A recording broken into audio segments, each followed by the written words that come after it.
Good morning students. आज का हमारा टॉपिक है एसिड बेस और सोल्ट। तो आज हम स्टार्ट करने जा रहे हैं chapter number 2 acids bases and salts. तो देखो हमारे पास चैप्टर का नाम है एसिड बेस एंड सोल्ट। तो हमें सबसे पहले इन्हीं तीनों टॉपिक के बारे में पता होना चाहिए कि एसिड्स क्या होता है, बेसिस क्या होता है और सोल्ट क्या होते हैं। तो सबसे पहले हमारे स्टार्ट करता है तो सबसे पहले हमारे पास टॉपिक आता है क्या, एसिड। एसिड्स के बारे में आपने क्लास 8 में भी पढ़ा होगा। आपको बताया जाता है कि एसिड्स जो भी चीज सॉलिड टेस्ट होती है वो एसिड होता है, जो भी चीज खट्टी होती है वो क्या आता है, एसिड होता है। बट अगर आपसे प्रॉपर डेफिनेशन पूछी जाती है कि एसिड्स क्या होता है तो आप कह सकते हो which gives H+ ions when dissolved in water, when dissolved in water are known as acids। ऐसी कोई भी चीज जो आपके पास क्या जनरेट करती हो, H+ आयन जनरेट करती है, कब, जब आप उसे वाटर में डिसोल्व करा सकते हो। एग्जांपल्स के तौर पर हाइड्रोक्लोरिक एसिड, जिसे आप HCl बोलते हो, nitric acid HNO3, sulphuric acid H2SO4 etcetera. ये सब हमारे पास क्या है, कुछ एसिड्स के जनरल एग्जांपल्स हैं। सेकंड हमारी चीज क्या है, हमारे पास सेकंड टॉपिक है बेस। तो बेस के बारे में आपको 8th क्लास में बताया जाता है, जो भी चीज बिटर इन टेस्ट होती है वो बेस होता है, लेकिन इसकी प्रॉपर डेफिनेशन नहीं होती। तो प्रॉपर्ली आप बेस को किन चीजों को बेस बोल सकते हो, which gives OH negative hydroxyl ions when dissolved in water, dissolved in water। जो आपके पास OH नेगेटिव आयंस जनरेट करती हो कब, जब आप उसे वाटर में डिसॉल्व करा दो।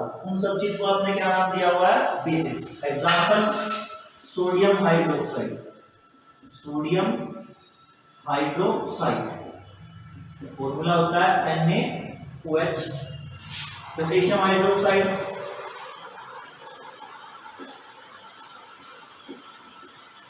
KOH। कैल्शियम हाइड्रोक्साइड,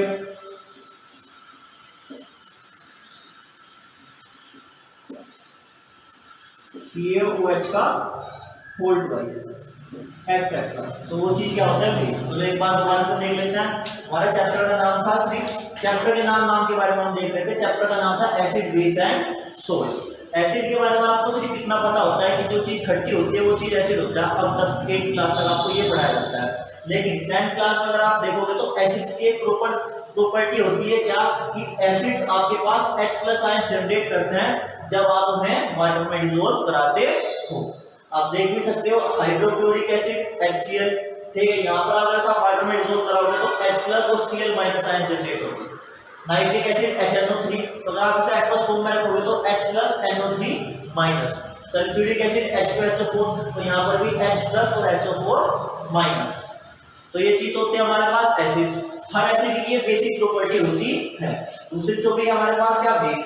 तो बेस को आपको बताया जाता है which are bitter in taste are known as base. ये आपको 8th क्लास में बताया जाता था, लेकिन यहाँ पर आपको अगर पूछा जाए कि भाई बेस क्या होता है, तो आप बताओगे कि ऐसा कोई भी चीज which gives OH negative ion, जो आपके पास OH नेगेटिव आयंस थे कब, व्हेन डिसॉल्व्ड इन वाटर, जब आप उसे वाटर में डिसॉल्व कराओगे। एग्जांपल सोडियम हाइड्रोक्साइड, तो सोडियम हाइड्रोक्साइड को आप वाटर में डिसॉल्व कराओगे तो Na+OH नेगेटिव होगा। एग्जांपल आप देख सकते हो, तो यहाँ पर क्या होगा, Na+OH-। यहाँ पर भी अगर पोटेशियम हाइड्रोक्साइड को आप कराते हो तो क्या होगा, Ka+OH-। अगर कैल्शियम हाइड्रोक्साइड को कराता है तो Ca+OH-। अगर एसिड की भी इसी तरह से देखते हैं तो एसिड क्या था, H+Cl-, H+NO3-, H+SO4-। तो यहाँ पर सब में अगर कॉमन देखा जाए तो एसिड में कॉमन चीज क्या थी, सब में H+ आयंस मिल रहे थे। अगर बेस में कॉमन चीज देखा जाए तो बेस में कॉमन चीज क्या है, सब में OH- आयंस मिल रहे हैं। तो सिंपल सी बात ये हुई कि आपके पास कोई भी ऐसी चीज जो आपको H+ आयंस जनरेट कर दे, वो आपके पास क्या होगा, एसिड, और जो आपके पास OH नेगेटिव आयन से रिलेट करे किसमें, एक्वस सॉल्यूशन की फॉर्म में, वो चीज क्या कहलाएगी आपके पास, बेस। ठीक है, अब हम बात करते हैं चैप्टर के तीसरे टॉपिक की। हमारे पास एसिड, बेस और थर्ड टॉपिक हमारे पास क्या है, सॉल्ट। तो अब बात करते हैं किसकी, सॉल्ट की।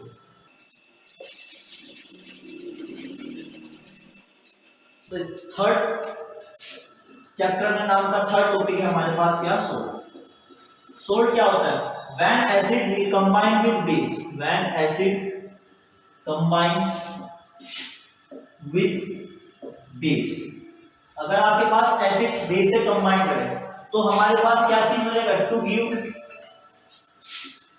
Salt and water.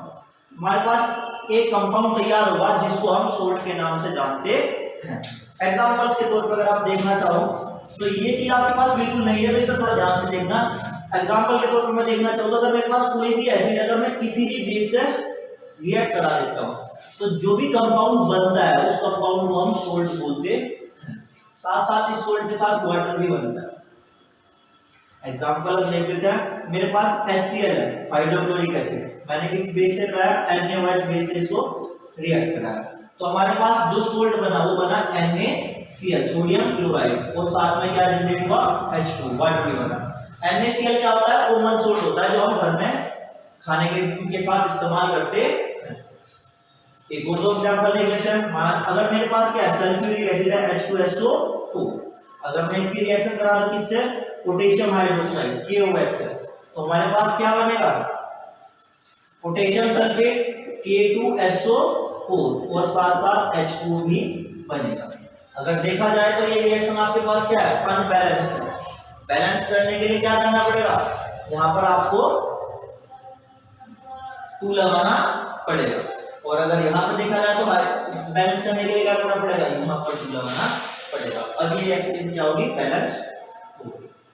तो एक बार दोबारा से सोल्ट के बारे में देख लेते हैं। तो सोल्ट को आपने क्या लिखा है, when acid combine with base, अगर आपके पास एसिड और बेस आपस में कंबाइन होता है, अगर एसिड और बेस की रिएक्शन कराई जाती है तो जो भी कंपाउंड तैयार होता है उस कंपाउंड को आप सोल्ट बोलते हो। ठीक है, इस रिएक्शन को आप न्यूट्रलाइज रिएक्शन भी बोलते हैं। एसिड और बेस अगर आपस में रिएक्ट करते हैं तो इसको हम न्यूट्रलाइज रिएक्शन भी बोलते हैं, क्योंकि एसिड और बेस एक दूसरे के इफेक्ट को क्या करते हैं, न्यूट्रल कर देते हैं।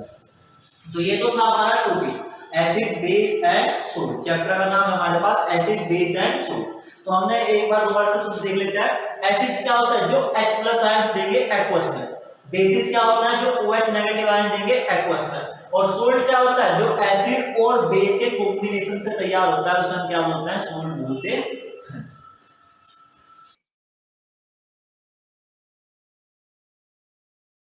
तो चैप्टर अगर स्टार्ट करते हैं तो चैप्टर का सबसे पहला टॉपिक है हमारे पास इंडिकेटर्स। इंडिकेटर्स नाम से ही समझ में आता है इंडिकेटर्स। इंडिकेटर्स का मतलब क्या होता है, इंडिकेटर्स का मतलब होता है जो चीज आपको कुछ भी चीज इंडिकेट करे। इंडिकेट मतलब आपके पास कोई भी चीज दर्शाने का काम करते तो उसे इंडिकेटर्स बोलते हैं। ठीक है, तो यहाँ पर चैप्टर एसिड, बेस और सोल्ट है, तो इसी हिसाब से अगर मैं थोड़ा सा अपने आप डेफिनेशन बनाऊं तो मेरे पास सिंपल से समझ में आता है, भाई कोई भी ऐसी चीज जो मुझे इंडिकेट करे एसिड और बेस को, उसे मैं क्या कह सकता हूँ, इंडिकेटर्स बोल सकता हूँ। तो मतलब डेफिनेशन क्या लिख सकते हैं, विच tells about acids or base by changing color, is called indicators। तो indicators क्या होते हैं, जो हमें tells मतलब बताते हैं, इंडिकेट करते हैं कि क्या चीज आपके पास एसिड है और क्या चीज आपके पास बेस है। बाय चेंजिंग द कलर, और कैसे पता लगेगा, कलर चेंज होने पर पता लगेगा। एग्जांपल के तौर पे हमारे पास इंडिकेटर्स में सबसे पहले इंडिकेटर आता है नेचुरल इंडिकेटर्स। नेचुरल इंडिकेटर्स, तो नेचुरल का मतलब होता है प्राकृतिक। प्राकृतिक मतलब जो भी चीज आपको नेचर से मिलती होगी उसे हम क्या बोलते हैं, नेचुरल। तो ऐसे इंडिकेटर्स जो मुझे कहां से मिलेंगे, other from nature. Other from nature, ऐसे इंडिकेटर्स जो मुझे नेचर से मिलते होंगे तो उन्हें मैं क्या कहूंगा, नेचुरल इंडिकेटर्स। इसका सिंपल सा एग्जांपल होता है लिटमस। ये सबसे कॉमन एग्जांपल है और सबसे ज्यादा बार पूछा जाने वाला एग्जांपल होता है। लिटमस क्या होता है, लिटमस हमारे पास सॉल्यूशन की फॉर्म में भी हो सकता है और पेपर की फॉर्म में भी हो सकता है, क्योंकि ये हमें एक ट्री होता है जिसे हम लिक्टन ट्री बोलते हैं, उससे ओपन होता है। लिटमस जो आपके पास है, लिटमस सॉल्यूशन की बात करें या लिटमस पेपर की बात करें, तो ये लिटमस हमारे पास लिक्टन नाम के प्लांट से मिलता है। अब ये काम क्या करता है, ये आपके पास क्या काम करता है, लिटमस को अगर आप किसमें डालोगे, एसिडिक सॉल्यूशन में डालते हैं, तो ये क्या हो जाएगा, रेड कलर में कन्वर्ट हो जाता है। और अगर मैं इसको बेसिक सॉल्यूशन में रख दूं तो ये किस कलर में कन्वर्ट हो जाएगा, ब्लू कलर में कन्वर्ट हो जाता है। तो आपके पास सिंपल सी बात है, लिटमस क्या होता है, जो लिक्टन नाम के प्लांट से मिलता है, it turns red in acidic solution and it turns blue in basic solution. या आपके पास रेड कलर में कन्वर्ट हो जाएगा तो एसिड में, और अगर बेस में आप इसको लिटमस टेस्ट करते हैं तो ये कौन सा कलर देगा आपको, ब्लू कलर देता है।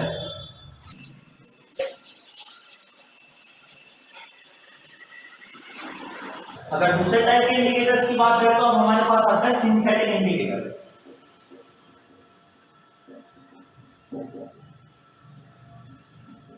सिंथेटिक इंडिकेटर्स कौन से होते हैं, जो आप लैबोरेटरी में प्रिपेयर करते हो, आप सिंपल से कह सकते हो man made indicators are known as synthetic. Man made indicators are known as synthetic indicators, जो आपने लैबोरेटरी में अपने आप प्रिपेयर किए होते हैं उसको आप क्या बोलते हो, सिंथेटिक इंडिकेटर्स। सिंथेटिक इंडिकेटर्स के दो एग्जांपल होते हैं, मिथाइल ऑरेंज और फिनोल्फथलीन।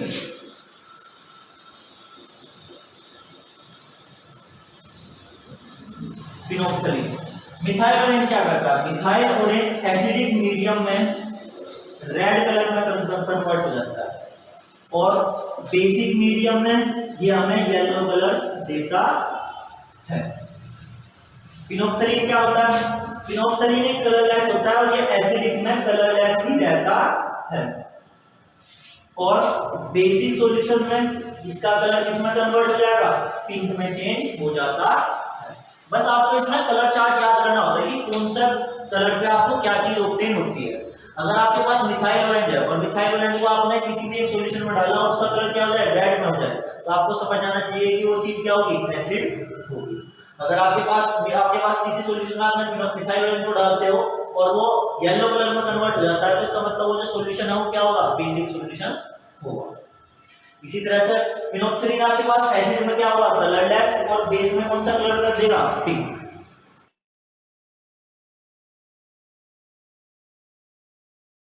थर्ड इंडिकेटर्स हमारे पास है ओल्फैक्टरी इंडिकेटर्स।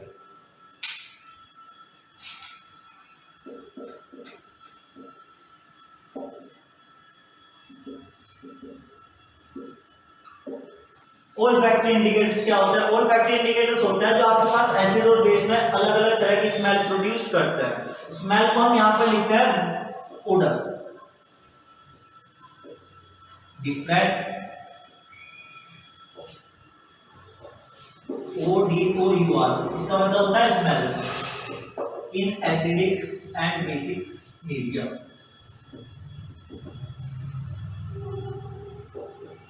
देखो आपने क्या लिखा, which give different odour. Odour का मतलब क्या होता है, स्मेल, मतलब एक अलग अलग तरह की स्मेल या गंध प्रोड्यूस करता है किसमें, एसिडिक और बेसिक मीडियम। ठीक है, कुछ एग्जांपल होते हैं जो ऐसा कर सकता है, हमारे पास होता है ओनियन, वेनिला, गार्लिक, एक्सेट्रा। पूछा जाता है, एक नंबर में क्वेश्चन पूछा जाता है कि कौन सा आपके पास एमसीक्यूज में कि कौन सा आपके पास इनमें से ओल्फैक्टरी इंडिकेटर्स है, या कौन सा इनमें से आपके पास नेचुरल इंडिकेटर्स है, कौन सा सिंथेटिक इंडिकेटर्स है। इस तरह से क्वेश्चन पूछे जाते हैं। कभी कभी क्वेश्चन पूछ देता है कि आपके पास कोई भी सॉल्यूशन है ए बी सी, जिसमें आपने लिटमस टेस्ट किया, उसके पास ए में कलर ये हो गया, बी में कलर ये हुआ, तो आप बताओ कौन सा एसिड है और कौन सा बेसिक है। तो बेसिकली आपके पास इंडिकेटर्स में आपके पास पता होना चाहिए कि कौन से इंडिकेटर्स नेचुरल है, कौन सा सिंथेटिक है और कौन सा ओल्फैक्टरी है, और आपको उनका कलर चार्ट पता होना चाहिए।